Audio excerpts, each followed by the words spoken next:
Well, hi, welcome to the final week of our Ezra series. This week, we're studying a passage that really ranks up there as one of the more difficult passages just to wrestle with in the entire Old Testament. It's chapters 9 and 10 of Ezra. And there are several passages in the Old Testament that when we just get down to why the people did what they did, if God was really behind this, and those kinds of things, those questions really pop up. It just becomes difficult to reconcile with the God that we see, especially in the New Testament. And this week, chapter 10 is just like that. But the topics that we're going to be looking at in the small group lesson this week are confession and repentance. Confession is one of those things that it's heavy. It's something we don't really want to deal with. We don't want to talk about. Because it lends itself to accountability. And repentance is that thing that we want to change the way that we live. We desire that, but we don't really want anybody else telling us to do it.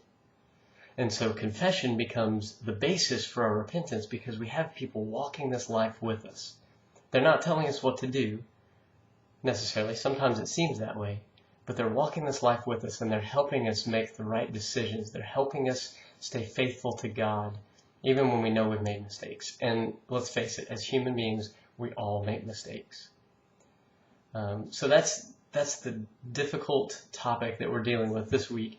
And I hope it becomes just this time of discussion in your small group where people really open up and give their opinions about confession and really, give you some real truths about the relationships that they're building within the small group and whether they feel comfortable confessing things to the people in the group or not. I hope it doesn't become an issue. I hope it becomes just this building block and a stepping stone to the next step in the relationships with the different people. But one of the things at the end of the lesson you'll see, and I hope you have time at the end of the lesson to do this and to have fun with this because it ends the lesson on a lighter note. It recaps everything we've done in the Ezra series so far, is a game. And I know, games, they go well in some groups, they don't go well in others, but I hope you have time to do this and just make it a fun time. And the game that I've put together and given you in the leader's notes is this game, it's Ezra Jeopardy. And I was inspired by one of our other small group leaders that did this the first time that we did a game. And anyways, it's real easy to just make a little game board. In fact, I think I spent like $10 at Walmart. And I was able to put together, this Jeopardy game board that looks just like this. And it's got all the answers are in here. And then they're trying to come up with a question.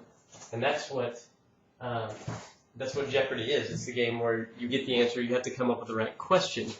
And so, I really hope that you're able to have fun with this and recap the things that we've learned from Ezra, review what we've learned so that it doesn't just kind of go out and just leave people's minds.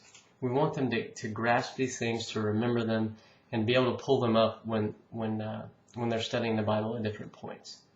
So I hope you have a good time this week in your small group. It's maybe a heavy discussion, but at the end, I hope it ends on a light note, and I hope people are able to really remember the things that we've touched on, the things that have been preached on throughout the book of Ezra.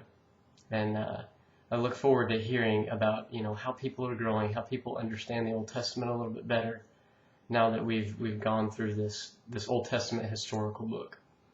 So that's it for now. Have a great week, and we'll catch you next time.